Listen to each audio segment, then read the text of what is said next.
अगर आपके पास final paper में इस तरह का क्वेश्चन आता है कि क्वेश्चन का डेरिवेटिव करना है with respect to another function. For example के लिए आपके पास एक क्वेश्चन दिया हुआ है एक्स स्क्वायर का डेरिवेटिव करना है with respect to x cube. ऐसे क्वेश्चन अक्सर फाइनल पेपर में आपके पास देखने को मिल सकते हैं।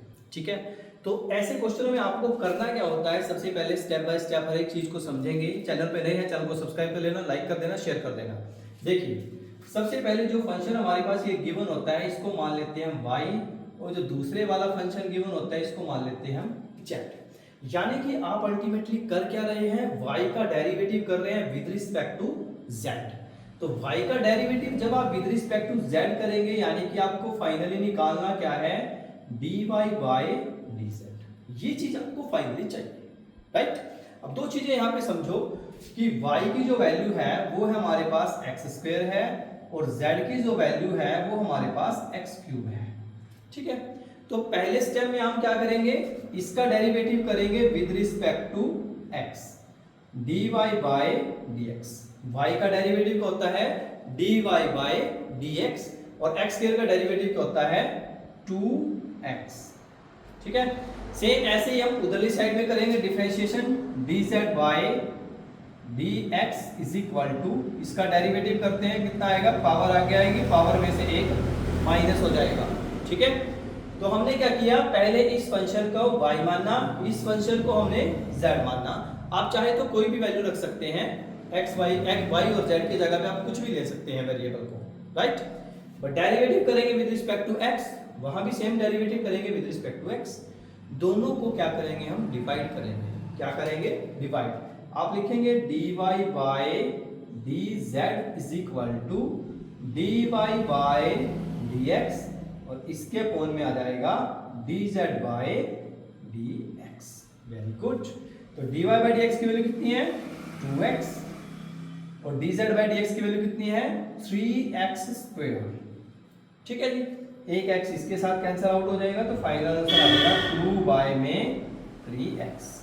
ठीक है, इस तरह के क्वेश्चन फाइनल पेपर में आपको 100% मिलेंगे, चाहे वो सीबीएसई का एग्जाम हो चाहे एचबीएसई का एग्जाम हो। इवन आप अगर नीट जेईई की तैयारी भी कर रहे हैं तो वहां भी आपको इस तरह के क्वेश्चंस देखने को मिल सकते हैं डिफरेंशिएशन से रिलेटेड। ठीक है, एक क्वेश्चन और लेते हैं इसी टाइप के। आपको साइन स्क्वायर एक्स का डेरिवेटिव करना है with respect to cos x. ठीक है, आपको साइन स्क्वायर एक्स का डेरिवेटिव करना है with respect to cos x. Simply आपने क्या करना है, पहले इस फंक्शन को y लिखना है, इस फंक्शन को z लिखना है। तो पहले हम क्या करेंगे, इसको मानेंगे y is equal to sine square x, और इधर हम लिखेंगे z is equal to cos x। ठीक है, उसके बाद तो हमारा काम काफी इजी रह जाता है। हम क्या करेंगे, इसका डेरिवेटिव करते हैं, dy बाय dx। ठीक है, देखिए y का डेरिवेटिव आपने किया dy बाय dx। अब यहाँ पे प्रॉब्लम ये है, साइन स्क्वायर x है हमारे पास, तो पहले पावर आगे आएगी। ठीक है, पहले पावर आगे आएगी, और पावर में से जब आप एक माइनस करेंगे, समझो इस चीज को ध्यान से, पहले पावर आगे आएगी, पावर में से एक माइनस करेंगे तो साइन x ही बचेगा, और साइन x का दोबारा करेंगे तो क्या आएगा, कोस। ठीक है, सेम ऐसे ही हम dz बाय dx को निकाल लेते हैं। यहाँ पे कितना आएगा, कोस का डेरिवेटिव माइनस के साइन x। ठीक है, डेरिवेटिव बड़े इजी हैं, अगर आप अच्छे से करेंगे तो हो जाएगा। इसके बाद हमारे पास जो फाइनल आंसर आता है वो आता है dy बाय dz।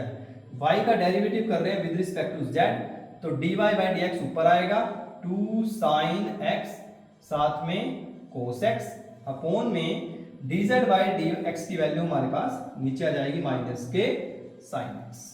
ठीक है, काफी इजी है। ठीक है, क्लियर है। एक साइन से एक साइन कैंसिल हो जाएगा, तो फाइनल आंसर आ जाएगा माइनस के 2 cos x। Clear students, I think बहुत इजी है। अगर आप डिफरेंशिएशन कर रहे हैं विद रिस्पेक्ट टू x, कोई भी फंक्शन आपके पास आए, ठीक है, इसमें जरूरी नहीं है कि आपको पास अलजेब्रिक फंक्शन होगा या ट्रिग्नोमेट्रिक फंक्शन होगा, हो सकता है आपके पास कोई इनवर्स फंक्शन भी हो, तभी सेम रूल यही लगेगा।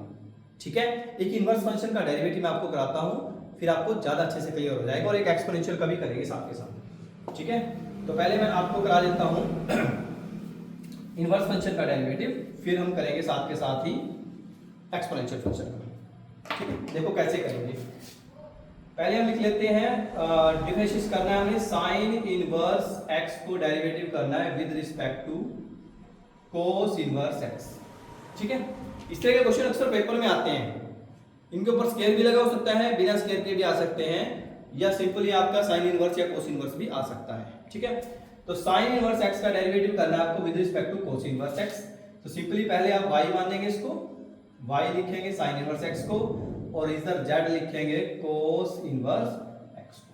ठीक है, सबसे पहला काम क्या होता है आपका, जो लेफ्ट हैंड साइड में दे रखा है दैट इज कॉल्ड, इसको वैल्यू को लिखेंगे y के बराबर, और जो दूसरे वाला दे रखा है उसको z के बराबर रखेंगे। राइट, इसके बाद आप क्या करेंगे, जो ये y नंबर है हमारे पास, जो y वाली वैल्यू है, इसको डेरिवेटिव करेंगे with respect to x। Sine inverse x का डेरिवेटिव क्या होता है, 1/1 माइनस x स्क्वायर का रूट। ठीक है, क्लियर है। सेम ऐसे ही हम इधर करेंगे, dz by dx, dz by dx करेंगे तो कोस का क्या आएगा, -1/1 माइनस x स्क्वायर का स्क्वायर रूट। राइट, देखो डेरिवेटिव्स आपको आने चाहिए, फॉर्मूलाज आपको आना चाहिए, तभी आप ये चीज कर पाएंगे। प्रैक्टिस से हर एक चीज आपको आ जाएगी। चलिए, अब इसके बाद हमारा फाइनल काम क्या रहता है, dy बाय dz, और इसका फॉर्मूला क्या होता है, dy बाय dx अपॉन में dz बाय dx। ठीक है, dy बाय dx की वैल्यू कितनी है, 1/1 माइनस x स्क्वायर का रूट, और इसके अपॉन में हमारे पास आएगा dz by dx, that is -1/1 minus x square का। ठीक है, ये दोनों वैल्यूज कैंसिल आउट हो जाएंगे, तो फाइनली हमारे पास क्या बचेगा, -1। ठीक है, तो आपके पास सिंपली अलजेब्रिक फंक्शन आए, ट्रिग्नोमेट्रिक फंक्शन आए, इनवर्स फंक्शन आए, या एक्सपोनेंशियल फंक्शन आए, आपका रूल सिर्फ एक ही लगेगा, आपको पहले वाले फंक्शन को y के बराबर लेना है, दूसरे वाले फंक्शन को z के बराबर लेना है, तो फाइनल आंसर आपका आसानी से आ जाएगा। Clear students. चलिए, एक क्वेश्चन मैं एक्सपोनेंशियल फॉर्म में आपको करा के दिखाता हूं। ठीक है, e की पावर x या e की पावर 2x, इस तरह का क्वेश्चन हम करके देखते हैं। देखो कैसे करेंगे। आपके पास क्वेश्चन दे रखा है कि e की पावर sin x का डेरिवेटिव करना है विद रिस्पेक्ट टू e की पावर कुछ भी लिख लो, x स्क्वायर लिख लो। ठीक है, आपको इसका डेरिवेटिव करना है विद रिस्पेक्ट टू e की पावर x स्क्वायर के। ठीक है, तो कैसे करेंगे, सबसे पहले इसको लिखेंगे हम y के बराबर e की पावर sin x, और इधर हमारे पास ये z की वैल्यू हो जाएगी e की पावर x स्क्वायर। राइट, तो अब हम पहला स्टेप हमारा क्या रहता है, इसका डेरिवेटिव करते हैं with respect to x, dy by dx। ठीक है, dy बाय dx कैसे निकालेंगे, देखो e की पावर sin x है, तो पहले e की पावर x का फॉर्मूला लगाएंगे। e की पावर x का डेरिवेटिव क्या होता है, e की पावर x, और साथ में जो ऊपर वैल्यू दी होती है x के अलावा, उसका डेरिवेटिव दोबारा करते हैं। साइन का डेरिवेटिव क्या होता है, cos x। राइट, दोबारा से समझो इस चीज को, e की पावर x का डेरिवेटिव e की पावर x होता है। अगर x के अलावा ऊपर कोई वैल्यू दी हुई है तो उसका डेरिवेटिव दोबारा करेंगे। ठीक है, अगर ऊपर x स्क्वायर होता तो उसका डेरिवेटिव दोबारा करते हैं। ठीक है, अगर x के अलावा कुछ भी होगा तो उसका डेरिवेटिव दोबारा करके दिखाना है। यहाँ पे बच्चे गलती यही करते हैं। ठीक है, अब हमारे पास इधर बच गए, इसको भी सॉल्व कर लेते हैं। dz by dx is equal to e की पावर x का डेरिवेटिव e की पावर x। अब यहाँ पे देखो x की जगह पे x स्क्वायर है, तो मैं x स्क्वायर का डेरिवेटिव दोबारा करूंगा 2x। इजी है। ठीक है, e की पावर x का e की पावर x, और x के अलावा जो वैल्यूज दोबारा होती है उसका डेरिवेटिव दोबारा करना है। राइट, फाइनल आंसर हमारे पास आ जाएगा dy by dz is equal to, ये हमारे पास आ जाएगा e की पावर sin x साथ में cos x अपॉन में e की पावर x स्क्वायर साथ में 2x। ठीक है स्टूडेंट्स, आई थिंक काफी इजी है, अगर आप कर लेंगे तो बहुत इजी रहेगा, प्रैक्टिस करेंगे हो जाएगा। ठीक है, प्रैक्टिस अगर आप 5 से 7 क्वेश्चन की इस तरह की प्रैक्टिस कर लेंगे विद रिस्पेक्ट टू से रिलेटेड, तो फाइनल पेपर में आपको कोई भी दिक्कत नहीं आएगी। समझ लो बात को, कर लोगे, इजी है।